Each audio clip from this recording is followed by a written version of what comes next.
Hello नमस्कार, welcome to inculcate learning. आज हम बहुत इंपॉर्टेंट टॉपिक के बारे में बात करने जा रहे हैं जो है right of children to free and compulsory education act 2009, जिसको हम जो है RTE एक्ट 2009 भी बोल देते हैं शॉर्ट में। लेकिन अगर इसके पूरे ऑफिशियल नाम की बात की जाए तो वो होगा the right of children to free and compulsory education act 2009। 86 constitutional amendment act जो था 2002 में आया, उसके अकॉर्डिंग एक आर्टिकल 21A जो है वो इंसर्ट किया गया था। 21A आर्टिकल 21 जो है वो लाइफ से रिलेटेड है, कॉन्स्टिट्यूशन में हमें पता है। उसी के अंडर 21A इंसर्ट किया गया जिसमें जो है free and compulsory education, elementary education यानी कि 6 to 14 की एज तक जो है फ्री एजुकेशन और कंपलसरी एजुकेशन बच्चों को मिलनी चाहिए, उसकी बात की गई।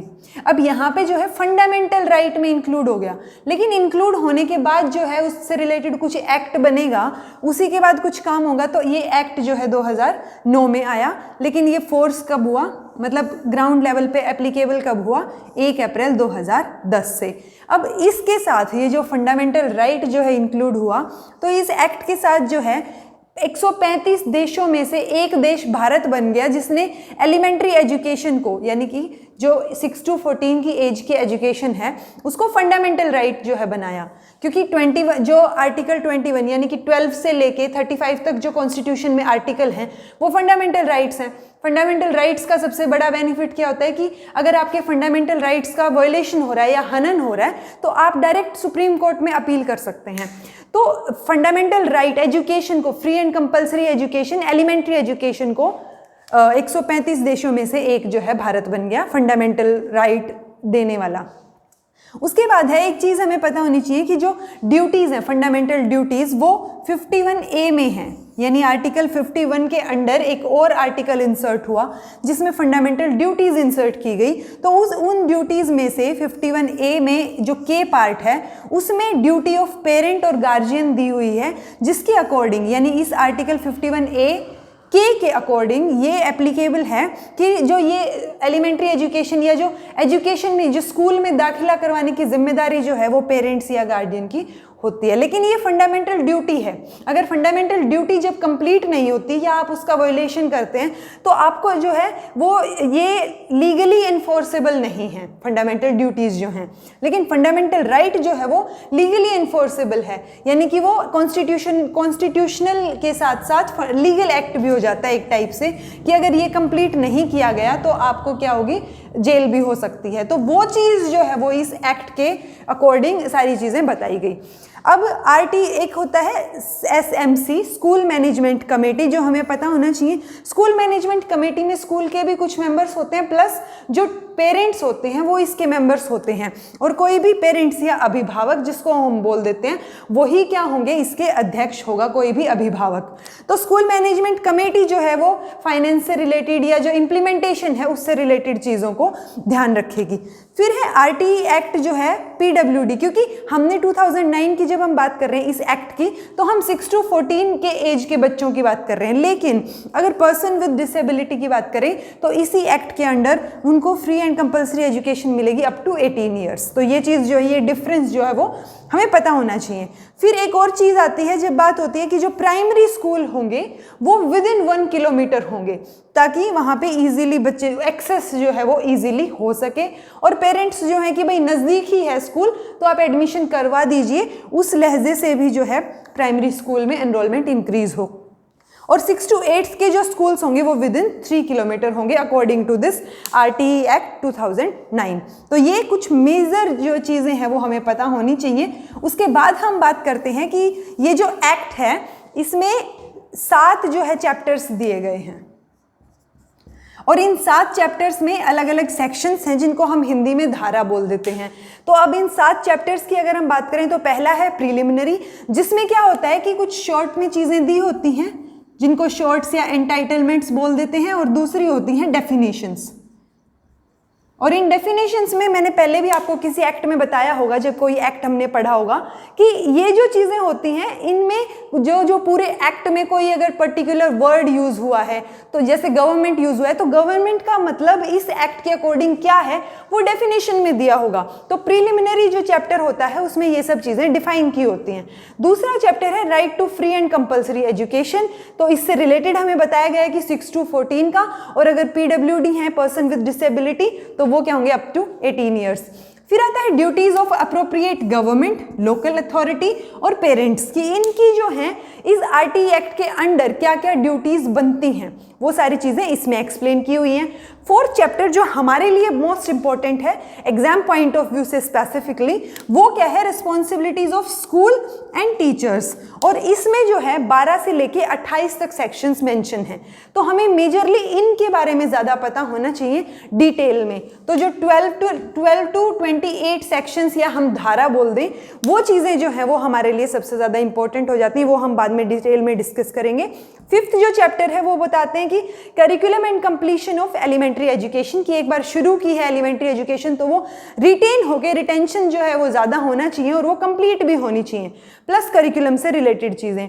सिक्स्थ जो है वो protection of right of children के बारे में बात करते हैं। और 7th चैप्टर में जो छोटी मोटी चीज़ें बच जाती हैं वो हम मिसलेनियस में इंक्लूड की जाती हैं। तो ये 7 चैप्टर्स मेंशन हैं, जिसमें से सबसे इंपॉर्टेंट जो है वो हमारे लिए ये 4th चैप्टर है, और उसमें जो स्पेसिफिक सेक्शंस हैं वो हमें पता होने चाहिए। अगर हम सेक्शन वाइज चीज़ें याद ना कर पाएँ कि इस पर्टिकुलर सेक्शन में कि 12 सेक्शन में ये चीज़ है, 13 में ये, तो एटलीस्ट इन चीज़ों के बारे में हमें ओवरव्यू ज़रूर होना चाहिए। तो वो अब हम बात करते हैं। तो सबसे पहले जो 12th सेक्शन है उसमें क्या चीज़ बताई गई है कि जो प्राइवेट स्कूल्स होंगे उनमें 25% सीट्स जो है वो इकोनॉमिकली वीकर सेक्शंस के लिए क्या होंगी, रिजर्व्ड होंगी। ठीक है, तो ये चीज़ जो है वो अगर, क्योंकि कई बार अगर आप कोई भी टेट एग्जाम दे रहे हो, यूजीसी का एग्जाम दे रहे हो, तो उसमें ये चीज़ पूछ ली जाती है कि RTE एक्ट 2009 के अकॉर्डिंग जो है वो कौन सी सेक्शन में ये चीज़ मेंशन है। तो वो 12th सेक्शन में ये चीज़ मेंशन है कि 25% सीट्स जो हैं वो रिजर्व्ड होंगी। प्लस 13th में क्या बताया गया है, 13th सेक्शन में चैप्टर 4 के अंडर आता है जो नो कैपिटेशन फीस, यानी कि एडमिशन प्रोसीजर से रिलेटेड या कोई भी फीस जो है वो बच्चों से नहीं ली जाएगी। अगर कोई स्कूल कैपिटेशन फ़ी लेता है तो उस कैपिटेशन फ़ी का 10 गुना जो है उससे जुर्माना लिया जा सकता है अकॉर्डिंग टू RTE एक्ट 2009। एक 14th में क्या, जो धारा 14 है या 14 सेक्शन है, उसमें क्या आता है, प्रूफ ऑफ एज, यानी कि किसी भी बच्चे से एडमिशन के टाइम, मान लीजिए उसके पास जन्म प्रमाण पत्र नहीं है, तो उससे एज का प्रूफ नहीं मांगा जाएगा, मतलब कंपल्शन नहीं है। आप उसके बेसिस पे कि उसके पास जन्म प्रमाण पत्र नहीं था तो आप एडमिशन ना दें, this should not be the case. तो ये जो है, ये प्रूफ ऑफ एज जो है वो 14 में मेंशन है कि आपको उसको एडमिशन देना ही है। 15th जो है वो भी इसी चीज़ को बताता है कि आप किसी भी बेसिस पे उनको एडमिशन, डिनायल ऑफ एडमिशन नहीं होना चाहिए कि आप उनको एडमिशन से मना कर दें। नेक्स्ट है सेक्शन 16 यानी कि धारा 16, जो बोलता है prohibition of holding back and expulsion, यानी कि जब तक एलिमेंट्री एजुकेशन कंप्लीट नहीं हो जाती तो उससे पहले आप जो है उसको स्कूल से एक्सपेल नहीं कर सकते और आप उसको जो है होल्ड बैक नहीं कर सकते, यानी कि फेल नहीं कर सकते किसी क्लास में। तभी तो वो चीज़ जो है कि 8th क्लास तक जो है कोई भी बच्चा फेल नहीं किया जाएगा, वही 16th में मेंशन है।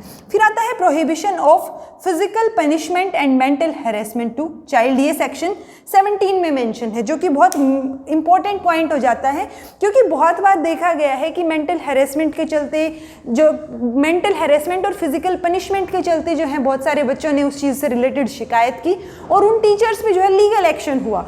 तो 17 सेक्शन के अंडर ये मेंशन है कि आप जो है बच्चे को कॉर्पोरल पनिशमेंट या फिर मेंटल हैरेसमेंट या मेंटली टॉर्चर नहीं कर सकते बच्चे को। फिर आता है 18 सेक्शन, जिसमें बात की गई है no school without recognition certificate, यानी कि कोई भी स्कूल जो है रिकग्नाइज्ड ना हो, ऐसा नहीं होना चाहिए। तो रिकग्निशन सर्टिफिकेट के बिना कोई भी स्कूल चल रहा हो, ऐसी चीज़ नहीं होनी चाहिए। और टाइम टू टाइम ये चेक करते, रियलिटी चेक जो है वो होते रहना चाहिए कि स्कूल जो है वो रिकग्नाइज्ड स्कूल है। फिर आता है कि 24th सेक्शन, जो कि ज़्यादा इंपॉर्टेंट है, उसमें है ड्यूटीज़ ऑफ टीचर्स से रिलेटेड कि टीचर्स की क्या क्या ड्यूटीज़ हैं 2009 में। तो कई बार डायरेक्ट पूछ लिया जाता है कि जो टीचर्स की ड्यूटीज़ हैं वो कौन से सेक्शन में मेंशन है, तो वो 24th सेक्शन में मेंशन है। फिर आता है प्यूपिल टीचर रेशो यानी कि PTR। अब प्यूपिल टीचर रेशो की अगर हम बात करें तो प्राइमरी लेवल पे जो है 30:1 होना चाहिए, यानी 30 बच्चों पे एक टीचर होना चाहिए। तो अगर इसी हिसाब से देखा जाए तो 30:1 यानी कि 1 to 30 स्टूडेंट्स हैं तो एक टीचर, अगर 31 से 60 स्टूडेंट्स हैं तो 2 टीचर्स, 61 से 90 हैं तो 3 टीचर्स, और 91 से 120 हैं तो 4 टीचर्स। लेकिन अगर प्राइमरी लेवल पे अबाउ 150 स्टूडेंट्स हैं तो उसमें 5 टीचर्स प्लस एक हेडमास्टर जो है वो वहाँ पे होना चाहिए, एक हेड टीचर होगा। तो ये चीज़ जो है वो हमें, ये बेसिक सी चीज़ है कि अगर हमें 30:1 याद है तो हम ये चीज़ें आराम से समझ जाएंगे। तो ये चीज़ ध्यान रखनी चाहिए कि अगर 150 से ज़्यादा स्ट्रेंथ है स्कूल में प्राइमरी तक तो 5 टीचर्स और एक हेडमास्टर यानी 6 लोग होने चाहिए। उसके बाद अगर 6 to 8 की अगर हम बात करें तो 35:1 यानी 35 बच्चों पे एक टीचर होना चाहिए। और अगर 1 से लेके 8वीं तक के बच्चों की संख्या 200 से ज़्यादा है तो वहाँ पे 40 के ऊपर एक टीचर यानी 40:1 होगा प्यूपिल टीचर रेशो। तो ये बहुत ज़्यादा इंपॉर्टेंट पॉइंट हो जाता है कि हमें प्यूपिल टीचर रेशो याद हो अकॉर्डिंग टू RTE एक्ट 2009। एक होता है कि पर वीक जो है वो कितने आवर्स, वर्किंग आवर्स होते हैं, तो 45 आवर्स पर वीक पर टीचर होने चाहिए। उसके बाद जो है मिनिमम वर्किंग डेज और इंस्ट्रक्शनल आवर्स हमें पता होने चाहिए। जब हम प्राइमरी की बात करते हैं यानी 1st to 5th तो 200 मिनिमम डेज होने चाहिए पर ईयर, और अगर इंस्ट्रक्शनल आवर्स की बात करें तो 800 इंस्ट्रक्शनल आवर्स। ये क्या हो गया, 1st to 5th का हो गया। ये चीज़ हमें पता होनी चाहिए कि ये पूरे साल के हैं, ईयरली हैं, तो 200 जो है वो दिन और 800 घंटे। और जब हम इंस्ट्रक्शनल आवर्स बोल रहे हैं तो वो लेसन प्लानिंग का जो टाइम पीरियड होगा वो भी इसमें इंक्लूड किया जाता है। और जब हम 6 to 8 की बात करते हैं तो उसमें क्या आ जाता है कि 220 तो दिन, मिनिमम वर्किंग डेज जो है वो 220 होंगे और 1000 आवर्स होंगे, इंस्ट्रक्शनल आवर्स होंगे। ठीक है, तो ये चीज़ें हमें पता होनी चाहिए। उसके बाद जो है 27th सेक्शन जो है वो क्या बताता है, prohibition of deployment of teachers for non educational process, यानी कि टीचर्स का जो है वो पढ़ाई के अलावा एक्सेप्ट अगर पॉपुलेशन सेंसस जो कि जनगणना होती है उसमें, दूसरा जो है इलेक्शन में, और तीसरा जो है वो डिजास्टर रिलीफ में, यानी कि आपदा की जो सिचुएशन होती है उस टाइम पे, तो इन 3 चीज़ों के अलावा किसी और चीज़ में टीचर की ड्यूटी नहीं लग सकती।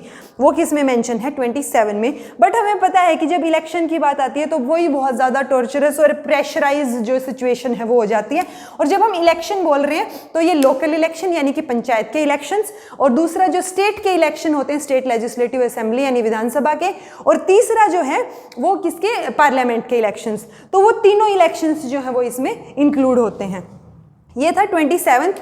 फिर है एक 28th जिसमें बोला गया है प्रोहिबिशन ऑफ प्राइवेट ट्यूशन, यानी अगर गवर्नमेंट टीचर है तो वो प्राइवेट ट्यूशन नहीं दे सकता, वो उसके लिए इलीगल होगा। तो ये सारी चीज़ें जो हैं मेजर तौर पे ये हमें पता होनी चाहिए, जो responsibilities of school and teachers के अंडर आती हैं। 12th से लेके 28 सेक्शन या 12 से लेके 28 धारा जो इंपॉर्टेंट है वो इसमें, क्योंकि इसमें बीच में आपको मिसिंग दिखेंगी जैसे 19, 20, तो वो ज़्यादा इंपॉर्टेंट नहीं है। ये सबसे ज़्यादा इंपॉर्टेंट है जो आपको पता होनी चाहिए, चाहे आप थ्योरेटिकल एग्जाम दे रहे हैं, एमएड, बीएड, या फिर आप जो है कोई भी कॉम्पिटिटिव एग्जाम दे रहे हैं, सीटेट, एचटेट, आरटेट, कोई भी टेट जो दे रहे हैं, प्लस अगर आप यूजीसी नेट की प्रिपरेशन कर रहे हैं, तो ये बहुत इंपॉर्टेंट एक्ट हो जाता है। So this was all about RTE act 2009। अगर आपको ये वीडियो इन्फॉर्मेटिव लगा हो तो लाइक कीजिए, शेयर कीजिए और सब्सक्राइब कीजिए इनकलकेट लर्निंग को। Thank you so much for watching.